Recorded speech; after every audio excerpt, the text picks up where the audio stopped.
Oh, that was one of my guys who's out of LA, and his brand sent it to me over the summer, and I was holding on to it for game one. One, it looked cool, but two, just a nice nod to the official end of a building and the first game of Chase. So nothing more than that. Just obviously a nod to 47 great years. Like a heartfelt thank you as you start something new. 100%. Once I saw it over the summer, I was like, I know I'm gonna save that one for game one.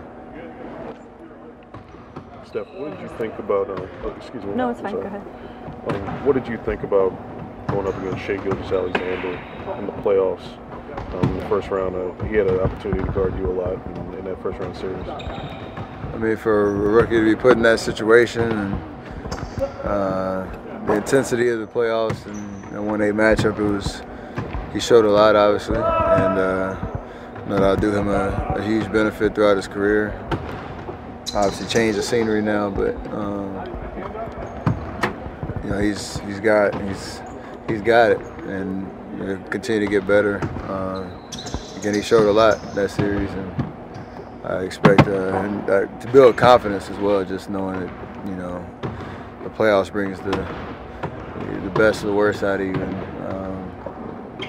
for a rookie being in that situation was kind of cool to see. When you have a shortage of centers like you guys do right now, and you will tomorrow without Looney, how does that affect the entire defense, even all the way out to the rim?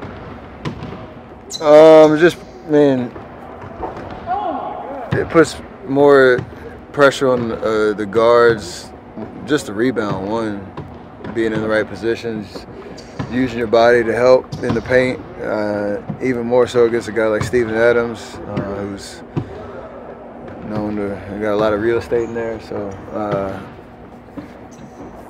that's a priority. Outside of that, our pick and roll defense, we have to just use our speed to our advantage and try to put pressure on the ball as much as we can, and not let the ball get in the paint as easily as we did against the Clippers. To give ourselves a chance to defend. So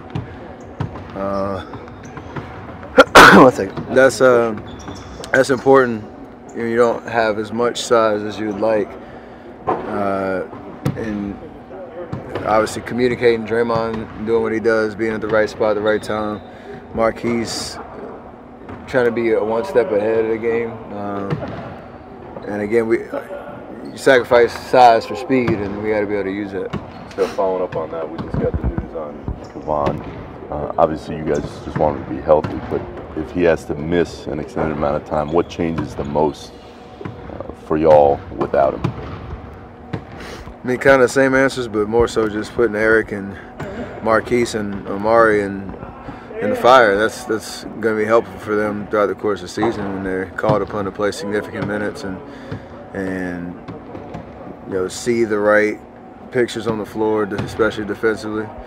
I remember my rookie year, there was no better learning or no better way to learn than to just be out there and go through and get those reps in games. So it's gonna be fun to watch them. We got to help them. We got to communicate, like I said. But Loon, he knows what he's doing out there. He knows where to be. He's been with us for a long time and been in some pretty high-intensity games. Those other guys have to step up in his absence. How deflated? Bigger loss, understanding that he's one of the few constants on this team, to not have those younger players be able to pick his brain and when he's on the court. For sure. I mean, and just to see how he plays. Like, if you're not out there, you watch a guy that knows what he's doing. You can kind of take notes on what you see. But myself, Draymond, Loon have been here for through these championships, and you want to have us out there as much as possible throughout the year, but if not, it's just an opportunity. And in this league, you got guys that can surprise you with opportunities. So, we'll see how it goes. What have been your early thoughts on Spellman? He's obviously young, but he has some attributes that can really, work in this era of NBA basketball and be able to shoot. He's pretty athletic, and you know, I think defensively is just where we need to, as a group, not just Omari, but as a group, you know, just be one step ahead. I think that's the biggest thing is, you know, young guys who, you know, you're confident in yourself and you have the right mindset and the right intentions and you play hard. You'll start to figure it out, but it does take some time. So I think he's a guy that, you know, he cares. He gets frustrated when things don't go right, and that means he's locked in and he wants to be great. So just got to stay with the program. As one of the great shooters of all time, when you're at the free throw line, do you notice some of the tactics players will sometimes take to try to kind of distract you, disrupt your routine, standing up real straight at the last second as you go into your shot? Do you ever notice those sort of For sure, and I love it because they actually think it works. Yeah. But you know, you go through a lot of kind of unique practice stuff. You know, a lot of times, do you ever have somebody try to distract you in practice, or you know, kind of mimic that? Not really.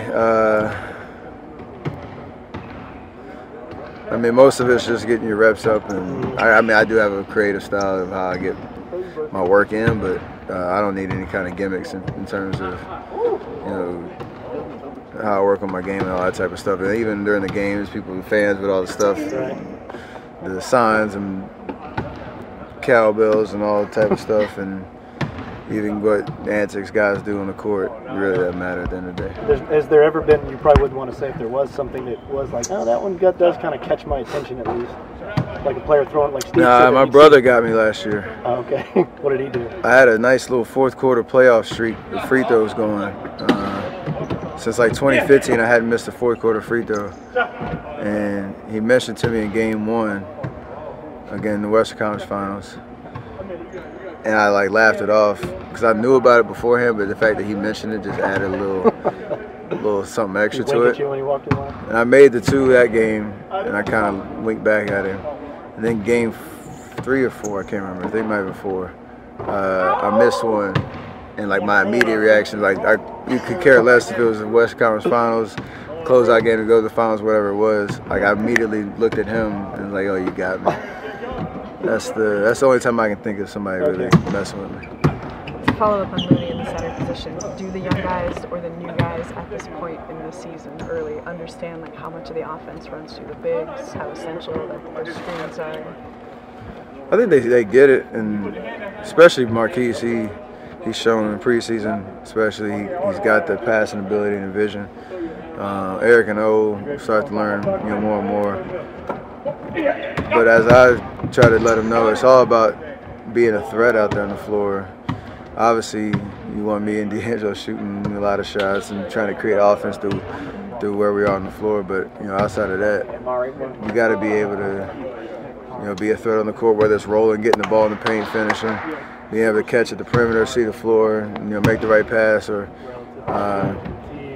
you know, set the guards coming off of those DHOs, or you know, whatever the case is. So patterns that we do on offense, they're starting to take. I think they're starting to understand them and really like try to work through them. And the biggest thing from game 1 against the Clippers was we were just going a little too fast, and that's not helpful for the young guys trying to see the pictures well.